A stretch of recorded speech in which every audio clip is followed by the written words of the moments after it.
Any comparison from first day to today? You've seen some things sort of click in like you were hoping? Well, I think the tempo picked up each day. You know, the more and more comfortable they got with everything, the way we were calling plays, offense, defense, moving around, you know, cleaned up some mistakes they had made earlier in the week, some things that, whether it was a decision by the quarterback, a protection up front, something the defense, a pressure they were running, whatever it was a little cleaner. And that's what you expect. That's what you want. You want to see improvement every day, and we're going to make some mistakes throughout practice. That's going to happen because it's new, and we're just getting going here, getting back in football shape, and it's going to take some time. Great expectations for the draft next week. Yeah, you know, Tom Telesco and the rest of the personnel staff have done a great job, coaches included, going through the whole evaluation process. You know, the scouts have been on the road all year long. It's been great to have them in the facility. It's the first time as an organization with the new people in here. We've all sat down and, you know, outlined our plan, what type of players we're looking for, and they've got a great plan for next week. You and Tom talk so much, you know, about everything. You and Tom talk a lot about this roster and kind of on the same page. But when it comes to the draft, what are your thoughts just about the significance of a draft and bringing in these guys and kind of keep them on your roster and what that has to do with building a long-term success?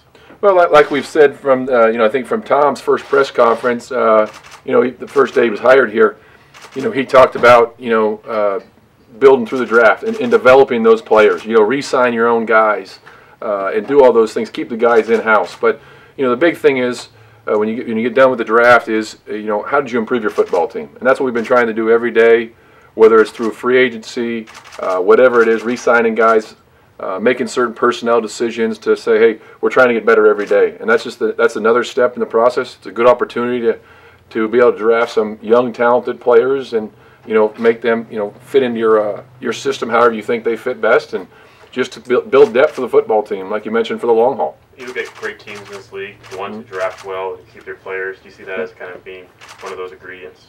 Yeah, without a doubt. You always want to keep, you know, the guys you draft and re-sign them, and, you know, so it's not just a developmental for some other team. You know, you want to try to keep your guys whenever you can, but with today's, you know, salary cap and everything, you got to make tough decisions at certain times, and we're going to do whatever we can to, you know, to draft the right guys and re-sign them and keep them here long term. As your first 3 days in minicamp, has anything really surprised you? I mean, it's your first time as a head coach, first time with this group of guys. Anything kind of pop out at you as something interesting, surprising? Not really. You know, it's more. This is what we do. Yeah. You know, the coaching part of it. I'll say it was a little harder standing back.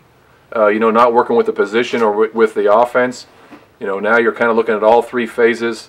You see something happen defensively, you're happy for the defense, but then you're like, ooh, what about the offense? That's something's a little bit different, but, you know, this is what we've been working for since the day we get out here. Get the players out in the field, so that's the easy part. I would say more of the surprises are day-to-day when things come up, you know, during the week, or some change we're making in the building, or, you know, with the field, certain things like that. So I had to change your number, huh?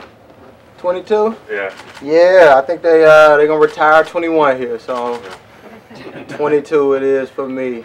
I wore this though actually when I was about 11 years old. Okay. So back to the old days. A little bit. For a new guy on a new team, coming into also a team that's getting a new regime, what are you trying to do this week? Are you trying to obviously do well in the field, but also get to know guys, kind of see where you fit and everything? Well, I've been here now, I think this is week 3 for me, so it's been real smooth, the transition. Meeting guys, the defensive back room is great.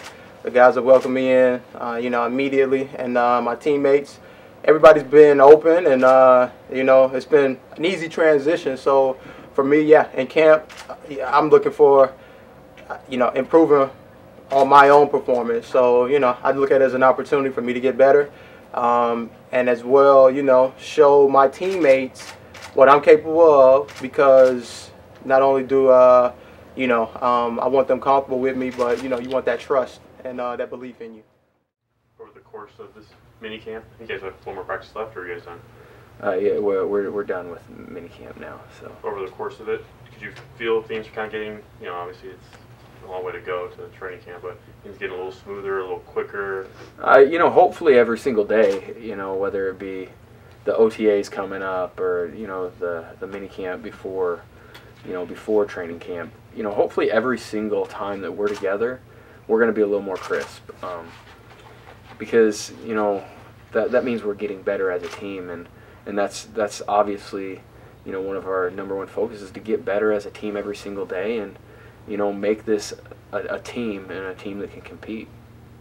What's the biggest transition from New England to San Diego? The biggest transition is having to move all my stuff out here. No, you know, it's every place is going to have things that are similar, things that are a little different, and you know, you just got to go in and embrace everything that you're doing. You got to buy into what Coach McCoy is, what he's doing, and we all have to believe in each other and trust each other. I think that definitely, you know, with everyone on the same page, that makes a team, and you know, in this game, it's a team game. There's no individuals. You know, if you want to be great, and I think we got to start out by being, you know, a team. Danny, it's a small sample size, but what stood out to you about Mike McCoy, and what is he really stressing out there, passionate about? He obviously he wants to compete. He wants us to go out there and play for each other, play for the guy next to you, and that's something we're trying to do. And I think that's something that, you know, every day is going to keep getting better. But I think as far as, you know, playing, you know, for the guy next to you, I think we did a good job of that, and I think that's something that always has to get better, no matter if it's now training camp or week 16.